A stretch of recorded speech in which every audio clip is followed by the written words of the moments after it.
Bonjour à tous. Comme vous le savez, l'hydrogène est un vecteur d'énergie fort et prometteur. Cependant, de nouveaux défis technologiques s'offrent à nous, tels que son stockage ou son transport. Ces deux éléments représentent un enjeu majeur dans la transition vers une énergie propre et durable. Laissez-vous guider, je suis Ludovic Leroy et ensemble nous allons voir les différentes solutions de stockage et transport de l'hydrogène.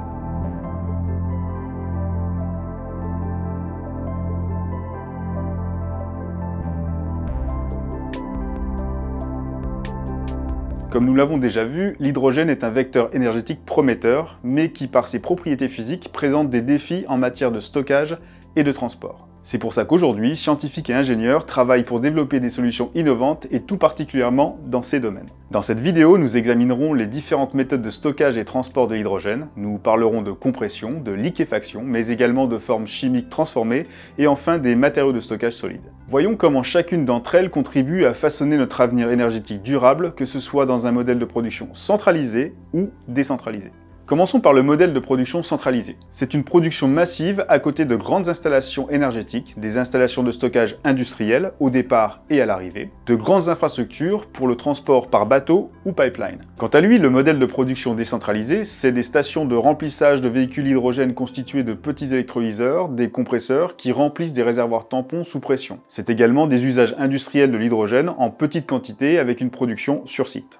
À présent, passons aux différentes méthodes de stockage de l'hydrogène. Commençons par le système de stockage de l'hydrogène par compression. Cette méthode implique la compression de l'hydrogène gazeux à des pressions élevées, généralement entre 350 et 700 bars, afin de réduire son volume et d'augmenter sa densité énergétique. L'hydrogène peut ainsi être facilement stocké dans des réservoirs fabriqués à partir de matériaux robustes tels que les composites en fibre de carbone ou tout simplement en acier adapté. Ils offrent une solution de stockage relativement simple et éprouvée, adaptée à diverses applications telles que les véhicules à hydrogène par exemple. Il est important de noter que dans le cadre d'un modèle de production centralisé, le stockage pourrait également se faire à plus basse pression, en cavité saline ou en aquifère, comme c'est déjà le cas pour le stockage de gaz naturel. Concernant le transport de l'hydrogène par compression, cette méthode impose l'utilisation d'un réseau de pipeline dans le cadre d'une production centralisée. Cette technologie est connue et ne présente pas de défi particulier, si ce n'est la construction d'un réseau dédié. Il existe également des projets de conversion d'une partie du réseau de transport de gaz naturel, ce qui présente quelques défis technologiques liés à l'adaptation aux spécificités de l'hydrogène, tant pour les équipements tels que les compresseurs, la robinetterie et les tubes. On pense notamment à la problématique de la fragilisation des aciers. À présent, passons au stockage par liquéfaction. Une autre méthode de stockage et de transport de l'hydrogène consiste à le liquéfier. À des températures très basses, généralement proches de moins 253 degrés Celsius, l'hydrogène gazeux se transforme en un liquide occupant 800 fois moins de volume que l'hydrogène gazeux. Le stockage d'hydrogène liquide permet une densité énergétique beaucoup plus élevée que la compression, ce qui en fait une option attrayante pour les applications nécessitant une grande quantité d'énergie. Cependant, la liquéfaction de l'hydrogène nécessite des installations cryogéniques complexes et une isolation thermique adéquate pour maintenir les basses températures. Deux procédés sont utilisés.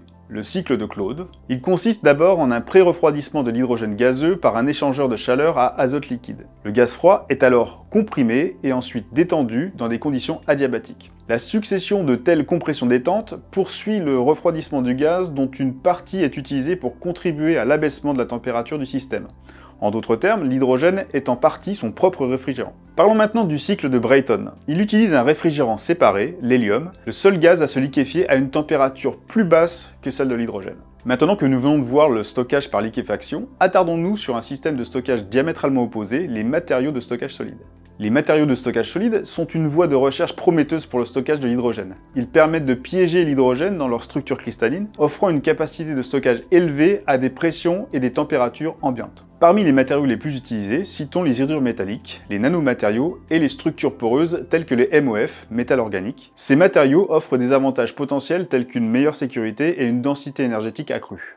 Cependant, des défis subsistent, notamment la nécessité de trouver des matériaux abordables, durables et capables de libérer l'hydrogène de manière efficace.